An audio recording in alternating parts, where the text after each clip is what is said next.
आज वो दौर नहीं बचा है जब लोग सिर्फ बड़े स्टार के नाम पर फिल्म देखने भाग जाते थे, बल्कि आज वो दौर है अब लोगों को चाहिए शानदार कंटेंट। माने अगर कॉमेडी की फिल्म है वो ऐसी होनी चाहिए कि लास्ट तक मेरी हंसी ना रुके, और अगर सस्पेंस की फिल्म है तो इसमें इतना सस्पेंस होना चाहिए कि अगर फिल्म के बीच में मुझे सुसु भी लगे तो मैं ना उठूं। अब ऐसी बहुत ही कम फिल्में आ रही हैं, लेकिन जब आती हैं तो वो क्या करती हैं इसका सबूत तो कटप्पा ने बाहुबली को क्यों मारा और फाफा अब पुष्पा की फायर का क्या करेगा से मिल ही गया। इन सभी फिल्मों ने रिकॉर्ड तोड़ कमाई की, लेकिन बॉलीवुड में फिल्में कुछ खास हिट नहीं हो रही हैं। इसलिए आज मैं आपको कुछ ऐसी कहानी सुनाने जा रहा हूँ कि अगर उन पर फिल्में बनती तो वो सारे रिकॉर्ड तोड़ देती। तो चलिए शुरू करते हैं। Lori Erica Ruff. दुनिया में हर इंसान की अपनी एक पहचान होती है। खोजने पर आए तो पता लगाया जा सकता है कि कौन व्यक्ति कहाँ पैदा हुआ है, कहाँ पला बड़ा है और उसके परिवार में कौन है।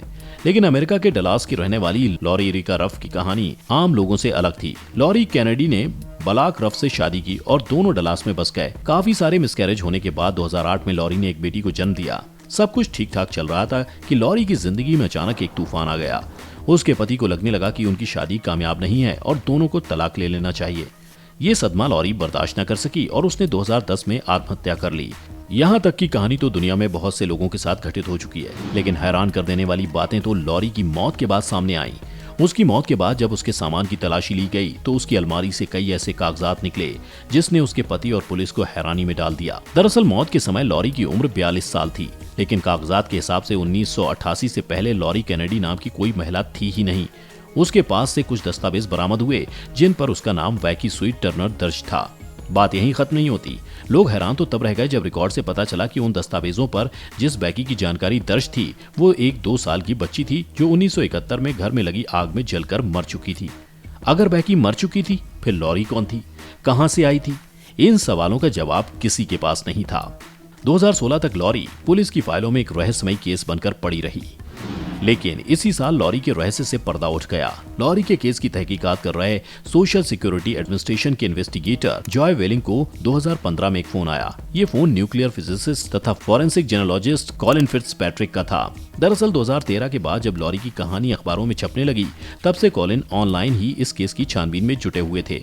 कॉलिन ने जॉय को बताया कि उन्होंने लॉरी के डीएनए से उसकी फैमिली हिस्ट्री निकाल ली जो फिलाडेल्फिया में रहती है। कॉलिन की बात पर भरोसा कर जॉय जब उसके बताए हुए पते पर पूछताछ करने पहुंचे तो उन्होंने उस परिवार के लोगों को लॉरी का ड्राइविंग लाइसेंस दिखाया जिस पर उसकी फोटो थी। लाइसेंस को देखते ही परिवार के एक सदस्य ने चीखते हुए कहा, ये तो किम्बरली है।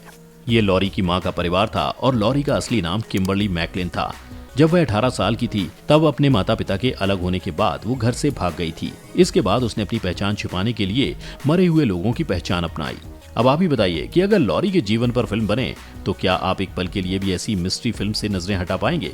खैर आगे बढ़ते हैं। अनजान ट्रैवलर। ये दुनिया रहस्यों से घिरी हुई है। बहुत सी अफवाहों के साथ कई ऐसी घटनाएं भी हैं जिन पर यकीन कर पाना बहुत मुश्किल है। 66 साल पहले जापान एयरपोर्ट पर उतरे एक अनजान यात्री की कहानी भी कुछ इसी तरह रहस्यमयी है। 1954 में टोक्यो के हेनेडा एयरपोर्ट पर एक यात्री उतरता है। बाकी यात्रियों की तरह वो भी चेकआउट काउंटर की तरफ बढ़ता है। उसका पासपोर्ट वेरिफिकेशन के लिए लिया जाता है। यहाँ तक सब सामान्य था, लेकिन यही बात तब असामान्य हो जाती है जब पासपोर्ट चेक करने वाले की नजर उस देश के नाम पर जाती है जहाँ का ये व्यक्ति निवासी है। उस देश का नाम होता है टोरेट। इस देश के बारे में वहां मौजूद किसी भी कस्टम अधिकारी ने कभी नहीं सुना। उस अनजान यात्री से पूछताछ होती है। उससे जापान आने की वजह पूछी जाती है तो वो बताता है कि वो यहाँ एक बिजनेस ट्रिप पर आया है। उसके अनुसार उसका ये देश फ्रांस और स्पेन के बीच में कहीं है। पासपोर्ट पर लगी अन्य देशों की मोहर सही थी। उस व्यक्ति के कागजात सही थे। फिर भला गलत क्या था? गलत ये था कि जिस देश से आने का वो दावा कर रहा था वो देश दुनिया में कहीं मौजूद ही नहीं। जिस कंपनी का कर्मचारी वो खुद को बता रहा था उस कंपनी का कहना था कि उसका इस तरह के किसी व्यक्ति से कोई संबंध नहीं। इसी तरह वो जापान जिस कंपनी में मीटिंग के लिए आया था उन्होंने भी ऐसे किसी व्यक्ति की जानकारी झुठला दी। जिस होटल में ये व्यक्ति अपने ठहरने की बात कह रहा था उस होटल में भी उसके नाम की कोई बुकिंग नहीं थी। परेशान कस्टम ने जब उस अनजान यात्री को वर्ल्ड मैप दिखाकर उसमें अपना देश खोजने को कहा तो उसकी उंगली एंडोरा नामक देश पर जाकर रुक गई और वो झुंझला गया। उसका दावा था कि ये मैप गलत है क्योंकि यहाँ एंडोरा की जगह टोरेट का नक्शा होना चाहिए।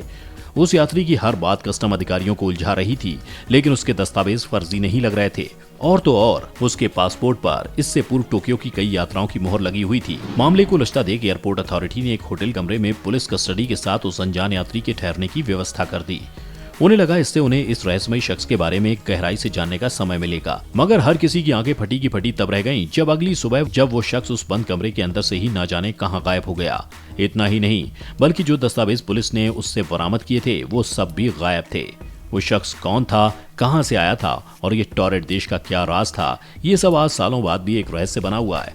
कई रिपोर्ट्स में ये बात भी कही गई है कि वो शख्स टाइम ट्रेवलर था जो गलती से इस समय में आ गया था। हालांकि इस तरह की किसी बात की कभी कोई पुष्टि नहीं हुई है। इनमें से कौन सी कहानी पर आप फिल्म देखना पसंद करेंगे, हमें कमेंट में बताएं। ये तो सिर्फ 2 ही कहानियां थी। अगर आपको ऐसी और भी कहानियां सुननी है तो हमें कमेंट में बताएं। अगर वीडियो आपको पसंद आई हो तो उसे लाइक और शेयर करें, और अगर आप चैनल पर नए हैं या आपने अभी तक चैनल को सब्सक्राइब नहीं किया है तो उसे सब्सक्राइब करना ना भूलें।